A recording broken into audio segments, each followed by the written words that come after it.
Menghentikan kericuhan. Bab 70. Karyawan toko tidak menduga ibu-ibu itu akan terus mempermasalahkan dengannya. Tidak peduli apa yang dia lakukan juga tidak berguna. Saat dia barusan mulai bekerja, juga tidak pernah menghadapi pelanggan yang begitu galak. Dia begitu gegabah sampai matanya pun memerah. "Manajer, cepat selamatkan aku. Wanita ini sudah gila." Setelah ibu-ibu itu mendengar kata manajer, matanya langsung bersinar. Dengan marah berkata pada Darlene, "Kamu adalah manajer ya? Benar-benar tidak menduga kamu adalah manajer.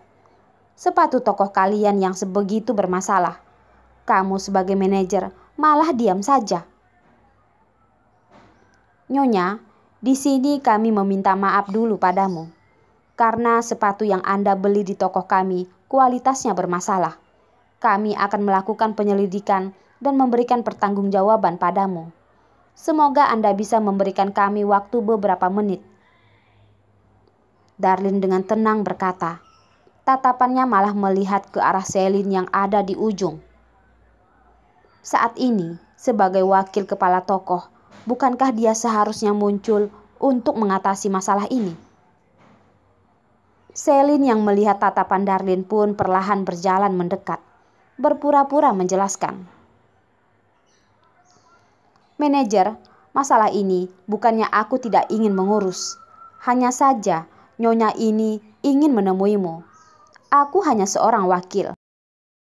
Tidak bisa mengambil keputusan. Aku tidak ingin wakil manajer. Aku harus mencari manajer kalian. Kalau kalian tidak memberikanku pertanggungjawaban yang membuatku puas, aku akan melapor polisi kalau kalian melakukan penipuan." Ibu-ibu itu menarik tangan Darlene.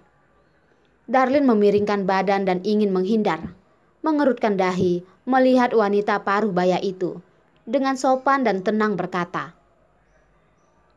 "Nyonya, kami sudah menyetujuimu.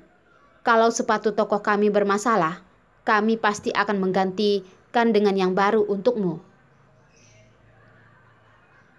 "Apa maksud dari sepatu kalian bermasalah? Ini memang adalah masalah kalian. Kalian lihat sendiri saja." Ibu itu melemparkan sepatu di lantai. Darlene juga dengan tenang membungkuk dan mengambil sepatu itu. Melihat bagian sepatu yang bermasalah, di bagian heels ada retak. Kalau tidak dilihat dengan jelas, tidak akan kelihatan. Tapi terhadap toko bermerek, menjual barang dengan kualitas seperti ini memang tidak seharusnya terjadi. Dan melihat bagian yang rusak, tidak seperti dibuat dengan sengaja. Hanya saja wanita di hadapannya ini bahkan membeli heels model terbaru musim panas dan juga dengan harga yang paling mahal. Tokoh mereka juga ditambah dengan yang dibeli wanita ini barusan menjual 2 pasang. 1 pasang lagi adalah yang diberikan Yos. Dia bukannya merendahkan wanita ini, tapi melihat cara berpakaian dan tindakannya, dia tidak seperti orang yang akan membeli sepasang sepatu dengan harga jutaan. Tidak peduli bagaimana sepatu ini sampai di tangannya, memang adalah kesalahan tokoh mereka. "Maaf nyonya, ini adalah masalah toko kami. Kami akan menggantikan 1 pasang yang baru untukmu. Sebagai kompensasi, biaya pembelian sepatu ini akan digantikan toko kami." Ibu-ibu itu terdiam. Dia tidak menduga Darlene akan begitu mudah membiarkannya mengganti sepatu itu.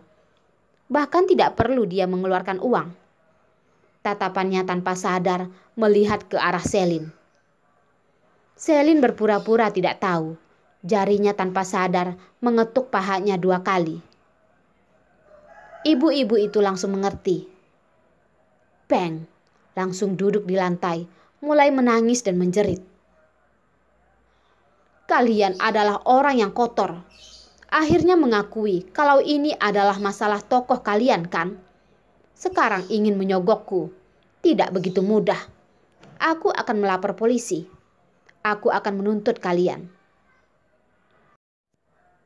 Tatapan tajam Darlin melihat ke sebuah detail, mengerutkan dahi semakin dalam. Hal ini mungkin ada hubungannya dengan Selin. Hanya saja orang di sekitar terlalu banyak. Agar tidak mempengaruhi prospek tokoh, dia hanya bisa menahan emosinya, lalu berkata, "Kalau Anda memiliki ketidakpuasan, kami akan bekerja sama denganmu untuk mengurusnya." Setelah berkata, dia mengatakan pada orang di sampingnya, "Santi, telepon, panggil polisi kemari." "Baik, manajer." Santi pun bersiap-siap pergi menelpon. Manajer benar-benar gentle, melihat ibu-ibu di lantai yang masih terus memberontak. Suara Darlin sedikit menaik, berkata pada ibu-ibu itu dan juga orang lain, "Tidak peduli pelanggan mana yang membeli sepatu dari toko kami, asalkan terjadi masalah pada kualitas, kami pasti akan memberikan jawaban yang memuaskan Anda semua." Orang lain melihat Darlin yang loyal, sama sekali tidak dengan seenaknya mengurus masalah ini. Juga merasa wanita yang memberontak di lantai sedikit keterlaluan. Mereka pun mulai memihak pada Darlin. "Nyonya, bukankah manajer sudah mengatakan akan mengganti sepatumu? Dan juga tidak perlu bayar. Aku rasa kamu tidak perlu mempermasalahkannya lagi." "Benar, Nyonya. Melihat sikap manajer mereka yang begitu baik, kamu sebaiknya terima. Jangan terlalu berlebihan." "Makanya aku masih mengira tokoh besar menyakiti pelanggan. Sekarang kelihatannya pelayanan tokoh ini sangat baik." Ibu-ibu itu merasa kesal, tapi dia tidak boleh begitu saja. Kalau polisi benar-benar datang, dia lebih takut masalah ini tidak akan beres begitu saja. "Ada apa? Kenapa di depan toko ada begitu banyak orang?" Sebuah suara pria terdengar. Selin melihat orang yang datang, matanya pun bersinar. Buru-buru berkata, Kepala manajemen Wira, kenapa Anda kemari? Sekarang tokoh ada masalah." Dia awalnya ingin memanggil Kak Wira, takut disadari, dia pun mengubah panggilannya.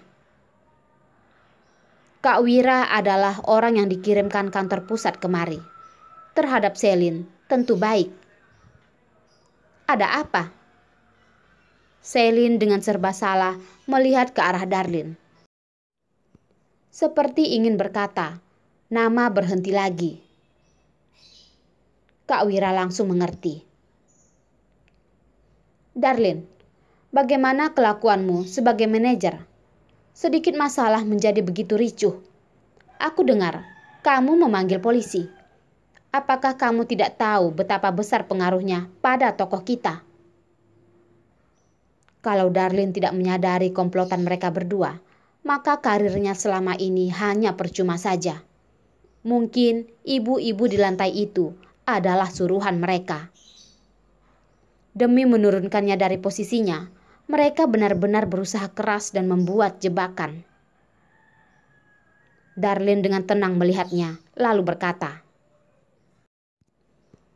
"Kepala manajemen Wira, aku sudah melakukan usaha terbesar dalam masalah ini. Nyonya ini tidak bersedia. Kita juga bisa menjalani proses hukum. Bagaimana menurutmu?" "Kamu benar-benar menganggap keras kepalamu itu benar. Barusan aku sudah melihat sikap kalian. Tokoh pusat menyuruh aku datang mengecek hasil penjualan kalian. Tidak menduga kamu memperlakukan pelanggan seperti ini," kata Wira menunjukkan tatapan pada Selin. Selin pun menganggukkan kepala, memapah Nyonya yang duduk di lantai dan berkata,